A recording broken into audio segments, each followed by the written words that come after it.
Wringer, Day 5, Chapter 18. Act normal. In his room, in the streets, at school, 7 days a week, he whispered to himself, act normal, act normal. But how could he act normal knowing there was a second pigeon right here in the house, a golden one that never took wing from the mantle in the den? Knowing that in this house, in this town, only the golden pigeon is allowed to roost. Knowing that he was holding inside himself such stupendous news. Act normal.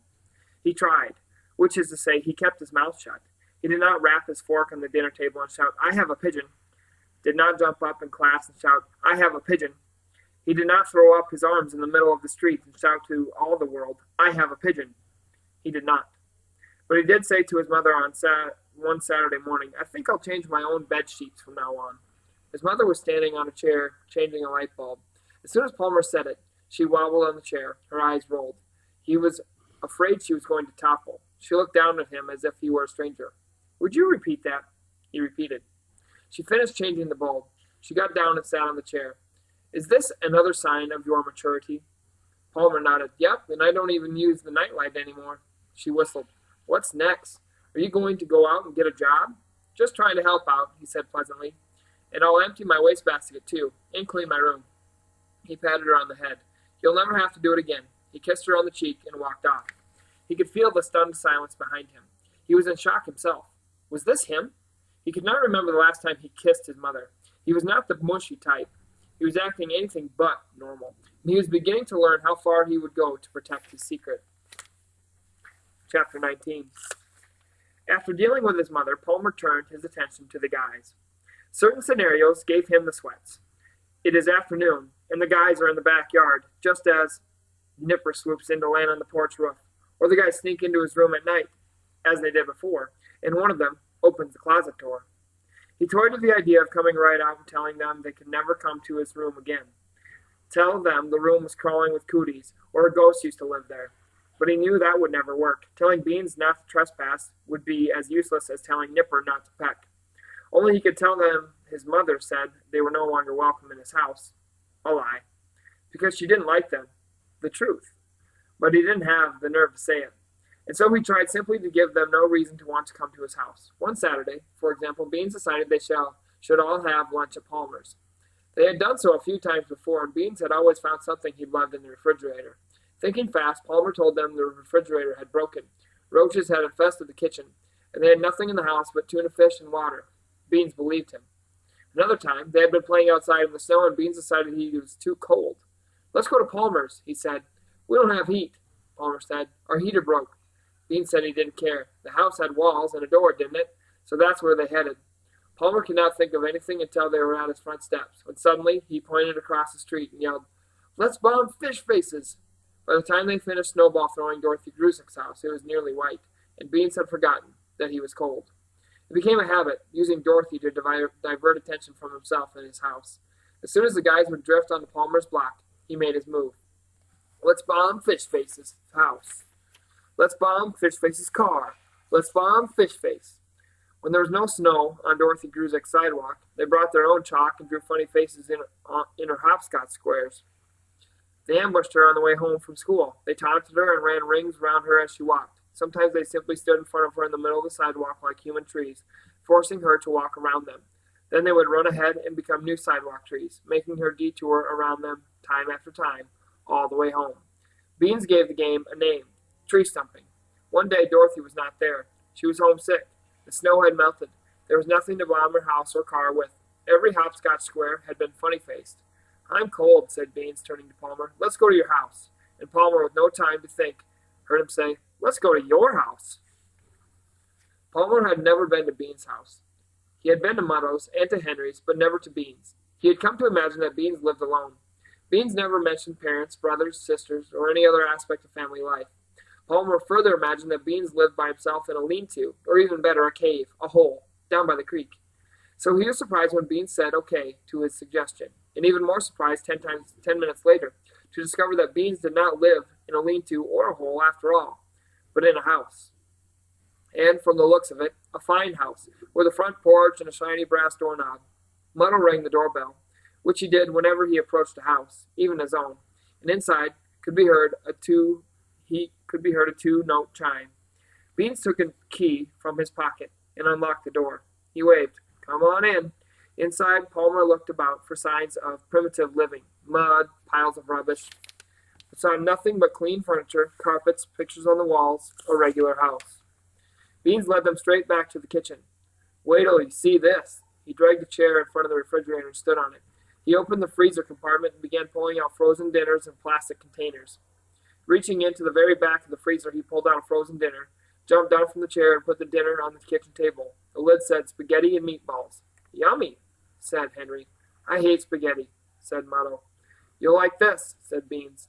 The box was bigger than the others, a so-called He-Man size, and it had already been opened. Palmer could tell because the lid was held on by Scotch tape. Beans peeled away the tape.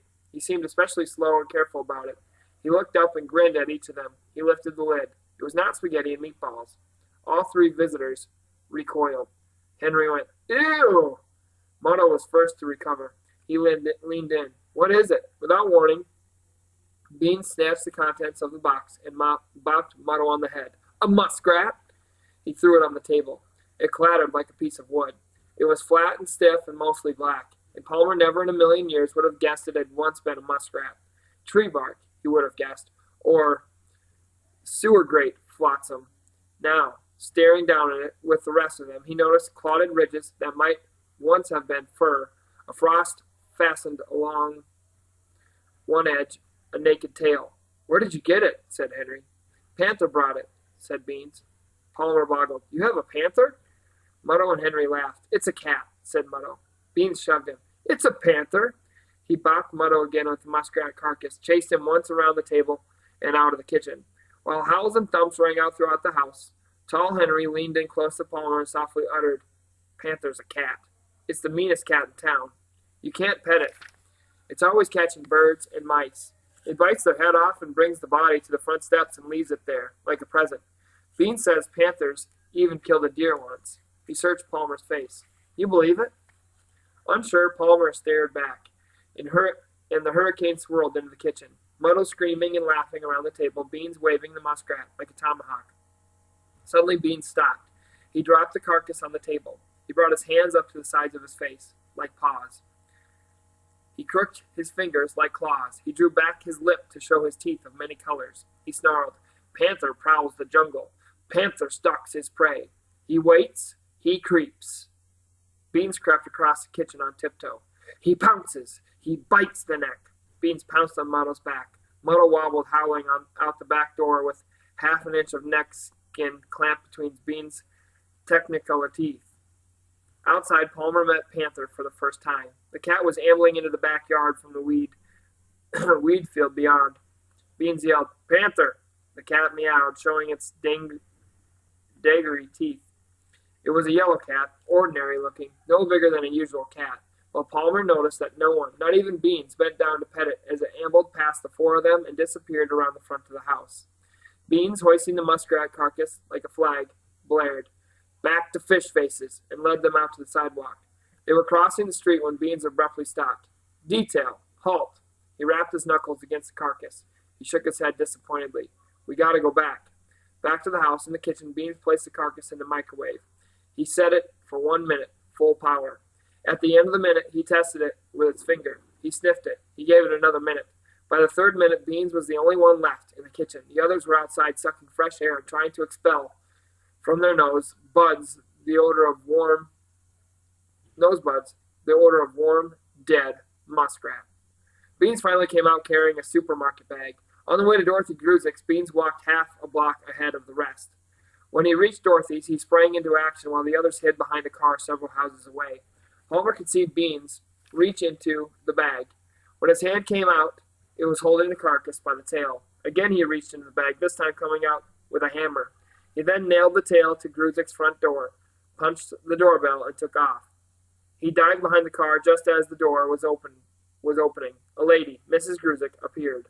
None of them saw what happened next, but there was really no need to see. The scream came as they huddled against the tires of the car. Palmer had thought he knew screams. He had heard plenty of them in the movies, and on TV, and at sporting events, but what he heard now was something else. It was real. and it sent icy buckshot through his body. They heard the door close.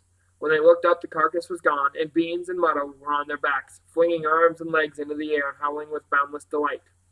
It was during this celebration that Muddle, looking straight up into the gray January sky, said in a voice both dreamy and weary from laughter, "Hey, ain't that a pigeon?" Chapter 21. Beans jumped to his feet, looked up. "Where?" Muddle pointed. "There!" He stood. "It's gone."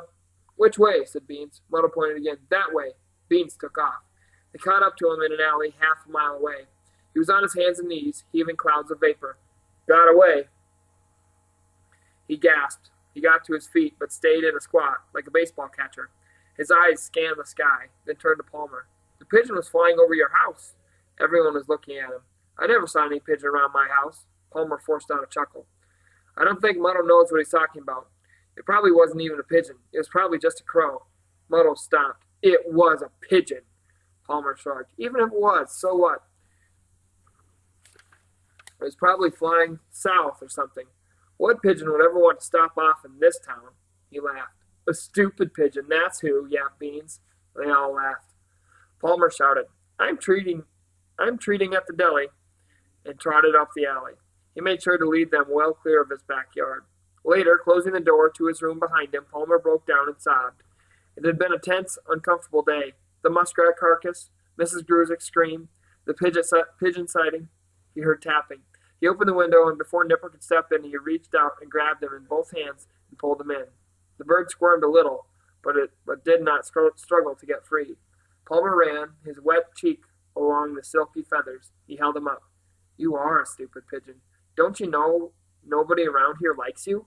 Why didn't you pick another place to land?"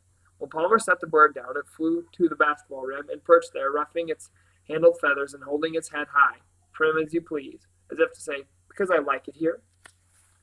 From that day on, Palmer became even more attached to his pigeon.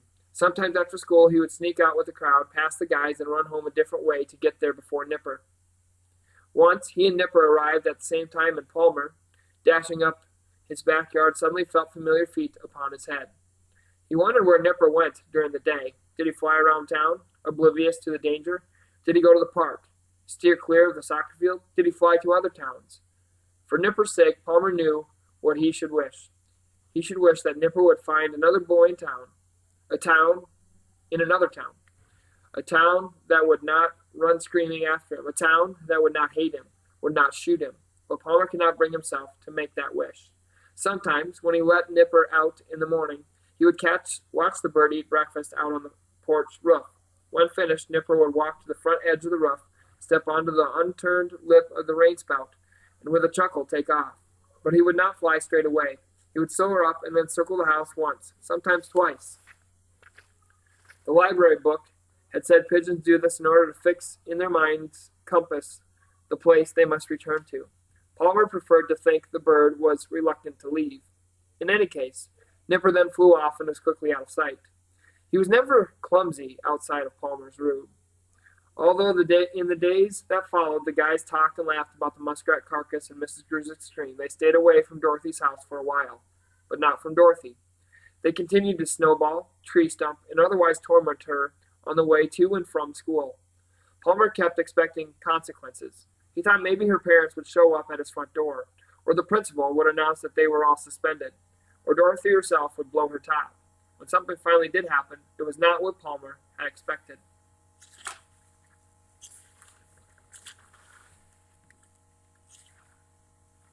Chapter 22. Tree stumping had become popular among other school kids. Other boys, noticing what fun Palmer LaRue and his friends were having, decided this was something they could play too. So they began picking out girls to tree stump to and from school. Occasionally, a tree stump got swatted by a girl's book bag, but for the most part, the girls also found it to be fun, and before long, they were tree stumping the boys. Dorothy Grusick, of course, being the exception. Beans began to notice. For a while, it had been enough just to bother Dorothy Grusick, enough to hear the laughter of himself and his pals. Now he wanted more. He wanted something from Dorothy. He wanted her to scream or laugh or cry or kick or sling a book bag or even scowl. A good scowl, that would do for starters. Anything but ignore them. For that's what Dorothy did. Except to walk around them when they planted themselves in front of her, she in no way acknowledged their existence. She did not even look at them. One day after school, determined to change this, Beans ordered the guys to meet her right at the school door and to tree stump her, if necessary, every step of the way to her own front door. They did. Not once did she look at them, nor did she make it harder for them. She could have taken shortcuts through people's yards. She could have gone into a store here, a friend's house there, but she did not. Beans began to do more. Instead of just standing stiff and stump-like in front of her, he waggled his arms and legs. He rolled his eyes and wiggled his ears. He stretched his lips to show every one of his multicolored teeth. He grunted and bellowed and snorted and just plain screamed in her face. He scooped a plastic spoonful of baked beans from his can and dumped it onto her shoe. The guys and the other kids howled with laughter. Palmer's stomach hurt. He laughed so hard. That Beans. He looked like a puppet on strings, herky-jerking in front of Dorothy, his head wobbling, even his ankles. What a clown. Dorothy never flinched, never looked up. On a windy day, Beans swatted her books away, making papers fly, so she had to go chasing them. Another day, he snatched away her floppy red hat and put it on his own head and did his goofy, flailing dance in front of her. The sidewalks erupted in laughter. Even passing cars slowed down. Dorothy did not crack a smile. She did not step aside.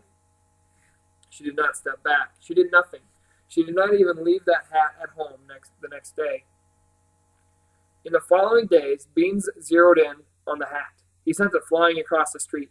He tossed it into a dumpster. He hung it from a car's antenna. He tacked it to a telephone pole. He wiped a window with it. For Mutto, Henry, and Palmer, who by now were strictly spectators, this was a daily after-school show. Each morning the hat was a little grayer, a little less red, just as firmly on Dorothy's head. Mutto said in amazement, "I think she likes torture." Beans smoldered. The last thing Beans did was the simplest of all. It happened on a Friday afternoon. As usual, he intercepted Dorothy on the way home. But this time, he not only stepped in front of her, he closed in. He closed in until there was barely a paper's width of space between their noses. No monkey shines this time, no funny faces. His jaw hard, his eyes burning. He stared unblinking into eyes a mere inch away and dared them not to see him. Dared her not to smell his baked bean breath. All movement, all laughter on the sidewalks stopped. The boy and the girl stood like that for what seemed like hours, so close that at a distance it seemed like they might be kissing. And to those nearby, and finally to Beans himself, it became clear that even now, even this close, still, she would not look at him. And then she did. She spoke. But the person she spoke to was not Beans. It was Palmer LaRue. She took one step back from Beans and walked straight over to Palmer and stood squarely in front of him and said, "Why are you doing this to me?"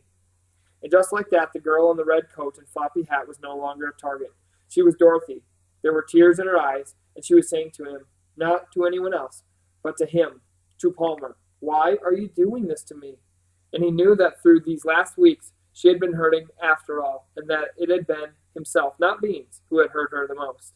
She turned away then, not bothering to wipe her eyes, and walked home. The next day, Nipper failed to return. As usual, the first thing Palmer did after closing his door was to look to the window. Usually what he saw was Nipper's silhouette, a clear black cutout on the golden sunlit shade. This time, there was only the shade, like an empty movie screen. Well, it had happened before. Sometimes Palmer was the first to get home. He shot baskets with his Nerf ball, glancing at the window after every shot, listening for taps on the pane. With every passing moment, he became convinced something was wrong. This was not an ordinary delay. In a way, more felt than that thought. He sensed a connection between Nipper's absence and Dorothy's words, which had been haunting him without let-up. He raised the shade, raised the window, looked out. No Nipper. Not on the roof, not in the sky, and the sun was behind the houses. Nipper had never been this late before. He shot baskets. He searched the sky. He watched the clock. Cooking smells drifted up to his room. Daylight faded. His mother called, "Palmer, dinner." He pounded his fist on the windowsill. He kicked the bed. Tears came. He told his parents he had to watch the news for a school project and got permission to take his dinner in his room. But he could not eat. He could not do anything but wait and watch and listen and try to forget how useless waiting was, for he knew that no pigeon flies after sundown, and wherever Nipper was, he was there for the night. And where could that be? Had he gotten lost? Found another pigeon? Another human friend? Was he roosting warmly in another closet in another town? Or on a road somewhere, crushed, nothing of him moving, except a wing waving with every passing tire? Had Panther, the yellow cat, got hold of him? He pounded his fists on his thighs and squeaked in frustration. He wanted to do something, but what? What do you do when your pigeon does not come home? He went out to the backyard. He stood in the cold night and looked up and softly called, "Nipper, Nipper." A world of stars and darkness gave no reply. In the den he whispered to the golden bird, "Where is my pigeon?" The golden bird was silent. He did not go to sleep that night. Instead, sleep sneaked up on him, and the next thing he knew, he was dreaming of a cruel dream of a pigeon tapping on the window. Only it wasn't a dream, for his room was filled with daylight pouring under the raised shade, and there was Nipper pecking at the pane. When Palmer opened the window, Nipper, as usual, hopped onto his head and bent down and gave his ear an especially ouchy nip, as if to say, "Who said you could wake up without me?" No Christmas morning was ever happier than that one. It was Saturday, so the two could play as long as they wished. Palmer kept the bird in his room until noon. By that time, Nipper was knocking on the window, clearly wanting to go out. Palmer hated to let him go, but he knew he must. As he opened the window and watched Nipper fly off, he knew something else. He could no longer bear this alone. It had to be shared. "Why are you doing this to me?" He dashed down the stairs, out the door, and across the street, coatless, not feeling the cold. He knocked on her door. He pressed the doorbell. Inside he heard her footsteps, her voice calling, "I'll get it." The door opened. Warmth and light washed over him. She smiled. She was glad to see him. He did not wait another moment. He said, "I have a pigeon."